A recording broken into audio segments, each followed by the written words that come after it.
국회에서는 지금 오동훈 고위공직자 범죄수사처장 후보자의 인사청문회가 열리고 있습니다.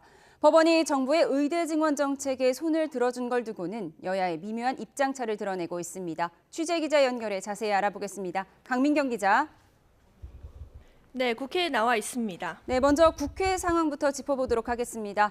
지금 오동훈 공수처장 후보자의 인사청문회가 열리고 있죠. 윤 대통령의 첫 공수처장 후보 지명자인데 현재 분위기 어떻습니까?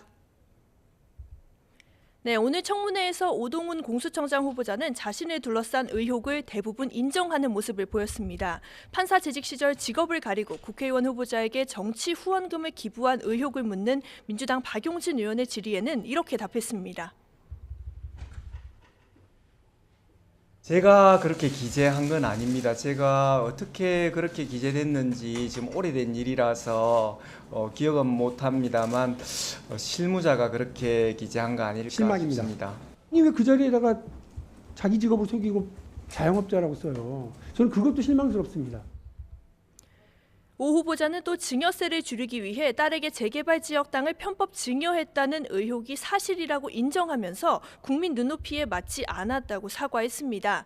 법무법인에서 배우자를 전담 운전기사로 채용해 급여를 받게 했다는 의혹 역시 송구하게 생각한다면서도 아내가 송무지원, 운전기사 같은 한 명분의 직무는 수행했다고 해명했습니다. 민주당은 오 후보자에게 최상병 사건 수사 의지가 확실히 있는지 여부도 질의했는데요.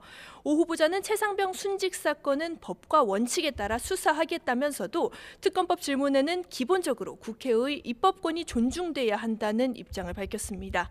반면 국민의힘은 오 후보자를 두고 소위 선을 넘는 문제는 없다는 입장입니다.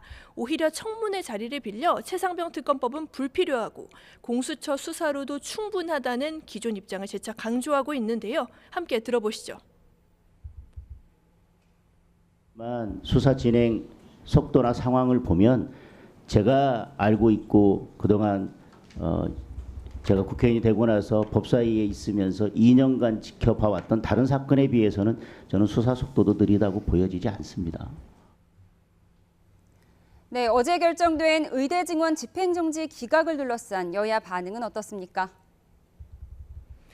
네, 집권 여당인 국민의힘은 법원이 합리적이고 당연한 결정을 내렸다며 이제 의료계에도 현장으로 돌아오라고 촉구했습니다. 추경호 원내대표의 발언 직접 들어보시겠습니다. 사법부의 판단이 모든 문제를 해결할 수 있는 것은 아니지만 더 이상 국민들께서 혼란을 느끼시지 않도록 정부와 긴밀한 협조 체제를 이어가겠습니다. 민주당 역시 원칙적으로는 의대 증원이 필요하다는 입장이지만 정부가 이 사태를 수습하지 못한다는 부분에 초점을 맞췄습니다. 직접 들어보시겠습니다. 사법부 판결에 의료계가 반발하면서 의정 갈등이 또다시 원점으로 돌아갔습니다. 의료 현장의 혼란 그리고 국민 불안을 불식시키고 결론 없는 무능한 정책도 국정도 이제는 끝내야 됩니다. 야당은 특히 의정 갈등 과정에서 필수 의료 논의와 국민 건강권은 철저히 무시되고 있다며 여야정과 의료계의 사자 협의체를 하루빨리 가동해 문제를 해결하자고 촉구했습니다. 네, 이어서 당 상황도 각각 짚어보도록 하겠습니다. 먼저 민주당은 22대 전반기 국회의장 후보로 우원식 의원이 선출된 데 대해 여진이 이어지는 분위기죠. 네, 유력 후보로 꼽혔던 추미애 당선인을 꺾고 우원식 의원이 국회의장 후보가 된 것을 두고 강성 지지층들이 특히 강하게 반발하는 기류입니다. 당원들의 뜻과 이재명 대표의 의중, 즉 당심과 명심 모두 추미애 당선자에게 있었다는 게 이들의 시각입니다. 정청래 최고위원이 대표적인데 정 최고위원은 오늘 최고위원회의에서 상처받은 당원과 지지자들에게 미안하다고 말했습니다. 어제 의장 경선 직후 SNS에 당원이 주인인 정당 아직도 갈 길이 멀다고 쓴 것도 같은 맥락으로 읽힙니다. 그러자 우 의원은 최고위원으로서 부적절한 발언이었다고 맞받았습니다. 직접 들어보시겠습니다. 정청래 최고위원은 상당히 책임 있는 국회의원인데 네. 그렇게 얘기하는 건 저는 적절치 않다. 오히려 우리 당선자들의 판단과 네. 당원들을 이렇게 분리시키고 그거를 갈라치기 하는 그런 게 아닌가. 그러자 정 의원은 갈라치기 할 의도도 그런 마음도 없었다며 애당 충정만 있을 뿐이라고 SNS에 쓰며 수습에 나서긴 했습니다. 그러나 정 의원이 앞장서 내부 반발 기류가 존재한다는 걸 표면 위로 드러낸 만큼 22대 국회 개원 전 당심을 다시 하나로 모으는 건 민주당의 숙제가 될 걸로 보입니다. 오 의원은 오늘 아침 당원과 소통하겠다고 강조했는데 이 역시 내부 갈등 수습을 시도하려는 의도라는 해석이 나옵니다. 네, 이번엔 국민의힘 상황 짚어보겠습니다. 어제 국민의힘 수도권 초선 당선인들과 윤 대통령의 만찬이 있었는데 분위기 어땠습니까? 네, YTN이 접촉한 참석자들은 대체로 화기애애한 분위기였다고 평가했습니다.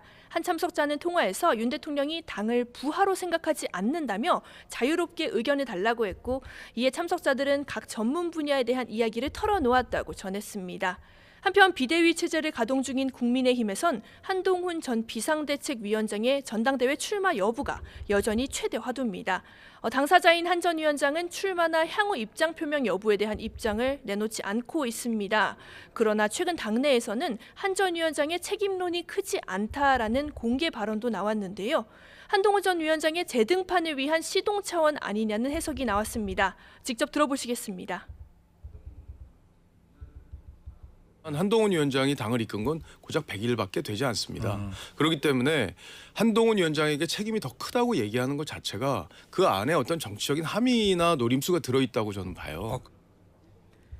한 전 위원장의 출마를 달가워하지 않던 친윤계가 미묘한 입장 변화를 보이고 있다는 관측도 주목할 대목입니다.